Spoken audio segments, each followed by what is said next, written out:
Dans ma précédente vidéo, on a parlé d'un mail que j'avais reçu de la part de Simon et où j'avais relevé des incohérences. Tout d'abord, si t'as pas vu la partie 1, va la voir maintenant. Si tu l'as déjà vue, va la voir une deuxième fois, c'est cool pour le référencement. Petit disclaimer, je rappelle que mon but n'est pas de dénigrer Simon dans cette vidéo, je tiens simplement à mettre le doigt sur des incohérences pour développer une réflexion logique, que ce soit chez lui ou chez les personnes qui le lisent ou chez les personnes qui me regardent, parce que si on fait des erreurs et que personne ne le signale, bah ça nous aide pas à progresser. Donc j'espère que tout le monde l'entendra de cette oreille. Je vais te relire une partie du mail. Simon nous disait qu'être petit, c'était mieux qu'être grand, parce que ça diminuait le levier dans les figures, et donc ça facilitait leur apprentissage. Quand j'ai lu ça, j'ai bondi. Alors, est-ce que c'est la taille qui compte ? Alors, être petit, ça a pas mal d'avantages dont on discutera plus tard dans la vidéo. Déjà, un petit mot sur le levier. Le levier, c'est le principe qui régit toutes les figures de street workout, c'est ça qui leur donne leur difficulté. Plus le levier d'une figure est élevé, plus elle demande de force. En musculation, pour augmenter l'intensité d'un mouvement, tu rajouterais de la charge sur la barre, et bien en street workout freestyle, nous on rajoute simplement du levier. Lorsqu'on veut effectuer une figure en économisant un maximum de force, il faut donc essayer de diminuer ce levier tout en respectant les critères d'exécution de la figure qu'on recherche. Si tu veux faire une full planche, c'est un exercice qui s'effectue bras tendus, à l'appui, et avec les jambes tendues, tout le corps droit. Comment on fait pour modifier le levier si on peut pas bouger les jambes ni les bras ? Eh ben on va juste modifier la hauteur. Parce que le levier, il dépend de la hauteur que tu prends sur ta planche. C'est pour ça qu'en street, on voit tout le monde effectuer des planches avec une protraction, on voit tout le monde effectuer des front levers ou des mouvements de tirage avec une rétraction, parce que ce mouvement scapulaire permet de prendre de la hauteur, donc de diminuer le levier, donc de simplifier l'exécution de la figure. La première fois que tu le testes, ça simplifie pas forcément parce que t'es pas habitué à travailler ces muscles-là, mais à terme, l'objectif c'est quand même de simplifier l'exécution et de permettre d'enchaîner plus de reps.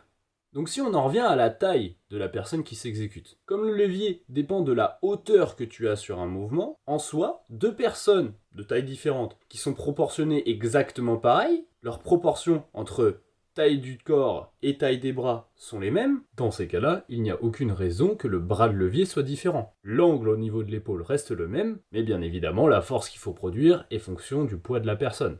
Quelqu'un dont la morphologie est grand membre, petit buste est appelé longiligne. A l'inverse, quelqu'un qui a plutôt un grand buste et des petits membres, on l'appellerait bréviligne. L'avantage à être longiligne, donc à avoir des grands bras, c'est que ça permet théoriquement un levier plus faible dans les mouvements de street bras tendus, parce que t'as plus de hauteur. Ça facilite donc la presse, le hold, et parfois même les mouvements avec les bras écartés. A l'inverse, un physique bréviligne, donc avec un grand buste et des petits membres, est théoriquement plus disposé à être bon au push-up et au pull-up qu'au press ou au hold. Parce que le fait d'avoir des petits bras, ça réduit l'amplitude des mouvements. Alors pourquoi je dis théoriquement depuis tout à l'heure ? Parce qu'en pratique, il y a d'autres trucs qui entrent en jeu. Bah ouais, c'est plus complexe que ça, ce serait trop facile. Ton passé sportif compte. Si t'as été habitué depuis que t'es tout petit à faire beaucoup de pompes, de dips ou d'autres mouvements qui impliquent les pectoraux, bah même si t'as des grands bras, tu seras probablement à l'aise sur les push-ups. Et c'est mon cas. Je suis beaucoup plus fort bras pliés sur les 90 degrés push-up,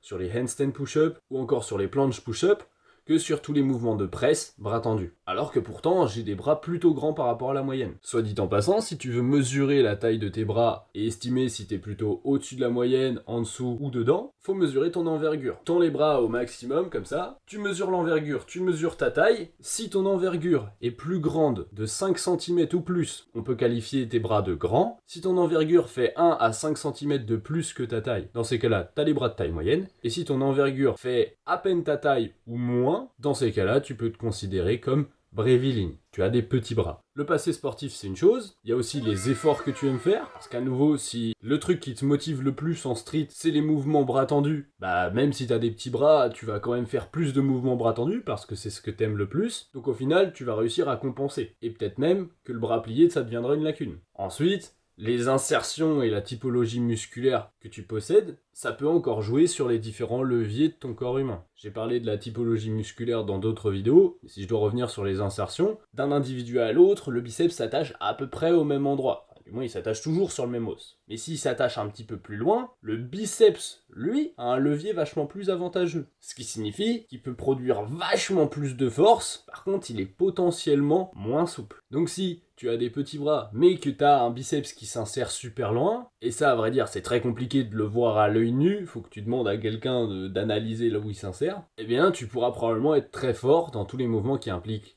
les biceps, et notamment la poussée bras tendus. Donc tu l'auras compris, être petit ou être grand, c'est pas réellement ça qui influe sur le levier d'un skill. C'est plutôt les ratios entre les membres. Cependant, être petit, ça permet généralement un meilleur rapport poids-puissance. C'est notamment pour ça que c'est intéressant. Pourquoi lorsqu'on est petit, on a un meilleur rapport poids-puissance? Parce que l'être humain, il est conçu pour être plus optimisé en étant petit. Je ne vais pas entrer dans le détail des systèmes énergétiques, regarde simplement combien un enfant mange comparé à comment il bouge et il est excité toute la journée. Ouais, là tu comprends ce que je veux dire. Si tu veux pousser le délire encore plus loin, regarde les insectes. Les insectes, par exemple les fourmis ou les autres trucs du genre, peuvent soulever jusqu'à 10, 20, 200 fois pour certaines espèces leur poids. Donc si je récapitule, être petit ou être grand, c'est pas ça qui modifie le levier de tes figures. Ce qui le modifie, c'est la hauteur que tu as sur tes mouvements, et donc par extension, la longueur de tes bras. Soit dit en passant, même si tu fais un grip finger par exemple, tu peux avoir un peu plus de hauteur, donc ça peut diminuer un petit peu la force requise au niveau des épaules, diminuer un peu le levier. Après, comme il y a énormément de paramètres qui rentrent en compte, et je te les ai cités précédemment, on peut pas dire avec certitude que lui il sera bon en presse, ou lui il sera bon en push-up, ou autre. Donc le meilleur moyen d'en avoir le cœur net, c'est de tester et d'observer. Mais se voiler la face derrière des arguments en disant « Ah mais être plus grand c'est moins optimisé donc je suis pas fait pour ça au final » mais quand même continuer à s'entraîner pour, c'est complètement incohérent. Dis-toi qu'une chose paraît toujours impossible jusqu'à ce qu'elle soit réalisée. En 2024, il y a des personnes qui font plus de 2 mètres, plus de 100 kilos et qui arrivent à tenir 10 secondes de full planche. Alors au lieu de te brider en te disant que certaines choses sont impossibles pour toi et que tu n'y arriverais jamais, et par ailleurs quand même essayer, mets-y du cœur, mets-y de l'intention, et apprends à t'entraîner intelligemment. Pour ça, tu peux réserver un coaching ou une formation sur mon site internet. J'espère que cette vidéo t'a plu et que tu auras appris des trucs, comme d'hab. Si c'est le cas, bombarde l'espace commentaire, tu me dis ce que tu as appris, tu peux me suggérer un sujet à aborder pour les prochaines vidéos. Like, abonne, partage à quelqu'un qui n'a pas compris ce principe-là. Partage à des potes à toi qui veulent tout connaître sur le street. Moi je te dis à la prochaine pour une autre vidéo. C'était Moulax.